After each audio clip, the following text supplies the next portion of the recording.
اس لیے یہ ٹاپک آج بتانے کی ضرورت پیش آئی کہ ہم اپنی زندگی کے رخ کو جب تک ٹھیک نہیں کریں گے اس وقت تک ہماری زندگی کی یہ پریشانیاں ختم نہیں ہوں گی۔ ماں باپ خود اپنی اولاد کو پریشان کر کے خوش نہیں ہوتے، اللہ رب العزت اپنے بندوں کو پریشان کر کے کیسے خوش ہوں گے؟ تو وہ نہیں خوش ہوتے، اس لیے فرمایا ما یفعل اللہ بعذابکم ان شکرتم وآمنتم، اگر تم ایمان لاتے شکر کرتے اللہ تعالیٰ کو تمہیں عذاب دے کے کیا ہاتھ اللہ تعالیٰ کیا کرتا تمہیں عذاب دے کے؟ وہ کیوں عذاب دیتا؟ تو اللہ تعالیٰ خوش نہیں ہوتے، وہ نہیں چاہتے کہ بھوکے ننگے رہے بندے، پریشان رہے بندے۔ یاد رکھیے اللہ رب العزت نے اپنے بندوں کو عذاب کے لیے پیدا نہیں کیا، اپنے بندوں کو ثواب کے لیے پیدا کیا ہے۔ کیوں؟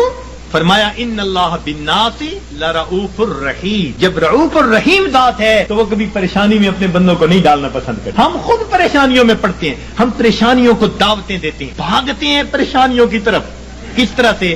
اپنے رب کے حکموں کو توڑ کے، اپنے محبوب کی سنتوں کو چھوڑ کے۔ کون سا گھر ہے آج بتائیے تو صحیح کہ جہاں نبی علیہ الصلوۃ والسلام کی سنتوں کو ذبح نہیں کیا جاتا؟ الا ماشاء اللہ، نیکوں کے گھرانوں میں بھی کوئی نہ کوئی فرد ایسا ہوتا ہے جو من مرضی کا مالک، نہیں حکم چلتا دوسرے کا، نہیں اختیار کسی کا۔ آج ہمارے گھر، گلی کوچے، بازار نبی علیہ الصلوۃ والسلام کی سنتوں کی مذبح گاہیں بن چکی ہیں، اور پھر ہم کہتے ہیں کہ ہمیں پرسکون زندگی نصیب ہو جائے۔ رہنا دریا میں مگر مجھ سے بیر، رہنا دنیا میں اور دنیا کے پیدا کرنے والے کو ناراض کر کے، تو کیسے پرسکون زندگی گزاریں گے؟ ایک صاحب آئے بڑی فیکٹریوں کے مینیجر تھے، آنسوؤں سے رونے لگے، حضرت میں اتنا پریشان ہوں میں آپ کو بتا نہیں سکتا، میرا خرچہ پورا نہیں ہوتا۔ بھئی ہے کتنا؟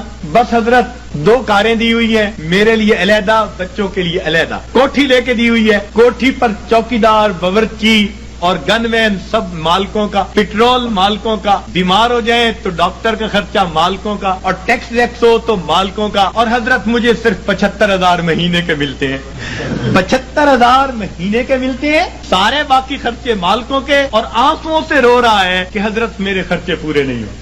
فیصل آباد سے ایک خاتون آئی، پردے میں بیٹھ کے بات کرنے لگی، رو رہی ہے دارو قطار، 5 منٹ روتی رہی، اور اس کے بعد کہنے لگی بس میرے لیے دعا کریں، میرے خرچے پورے نہیں ہوتے۔ میں نے کہا کتنے فرد ہیں؟ کہ بس میاں بیوی ہیں، اولاد نہیں ہے۔ تو کتنا خرچہ دیتا ہے خاوند؟ کہ جی ہر مہینے کا 50,000 دیتا ہے۔ میں نے پوچھا بنتا کیا ہے؟ کہنے لگی بس دوائیوں پہ خرچ ہو جاتے ہیں۔ اور واقعی ایسے تھا، واقعی ایسے تھا، 50,000 روپیہ اکیلی خاتون کا خرچہ، مگر وہ ڈاکٹروں کے پاتوں میں چلا جاتا۔ میں نے اس مینیجر اور اس خاتون کو پھر سمجھایا، میں نے کہا کہ اپنی زندگی سے جب تک نافرمانی کو نہیں نکالو گے تمہیں زندگی میں کبھی سکون نہیں مل سکتا۔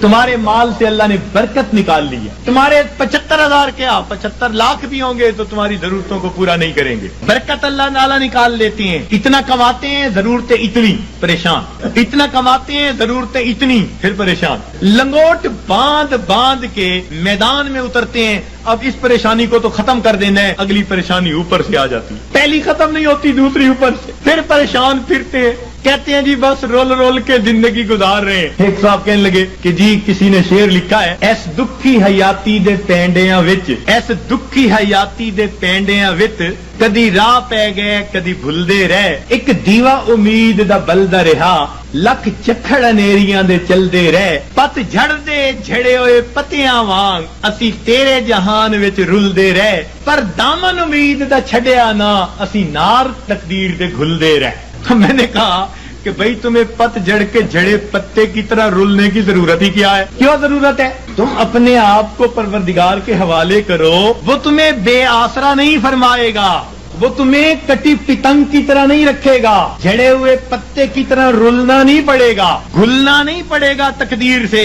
وہ تقدیر بنانے والے کے ساتھ اپنے آپ کو نتھی کر لو، پھر دیکھو کہ وہ پروردگار کیسے سکون اور اطمینان کی زندگی عطا فرما دیتا ہے۔ تو ہمیں آج جس سے بھی پوچھیں، کوئی کہے گا بھائی نے پریشان کیا، کوئی کہے گا پڑوسی نے پریشان کیا، بیوی نے پریشان کیا، اولاد نے پریشان کیا، ہمیں کسی نے پریشان نہیں کیا، ہمیں ہمارے گناہوں نے پریشان کیا ہوا ہے، ہمیں ہمارے نفس نے پریشان کیا ہوا ہے، ہمیں شیطان نے پریشان کیا ہوا ہے۔ تو دشمن ہمارے 2 ہی ہیں، نفس اور شیطان، اور دونوں گناہ کروا کے ہمیں پریشان کر دیتے۔ ہم گناہ کرتے ہیں سکون کی خاطر، اور گناہوں سے اور بے سکونی بڑھتی ہے۔ میر کیا سادہ ہے بیمار ہوئے جس کے سبب اس یتار کے لونڈے سے دوا لیتے ہیں۔ جن کاموں سے پریشان ہوتا ہے بندہ سکون حاصل کرنے کی خاطر ان کاموں کو کرتے پھرتے ہیں۔ تو یاد رکھیے کہ گناہ ظاہر میں خوبصورت نظر آئے، اس میں لذت محسوس ہو، اس میں وقتی طور پر اطمینان محسوس ہو، مگر حقیقی طور پر اس میں دل کی پریشانی ہوا کرتی ہے.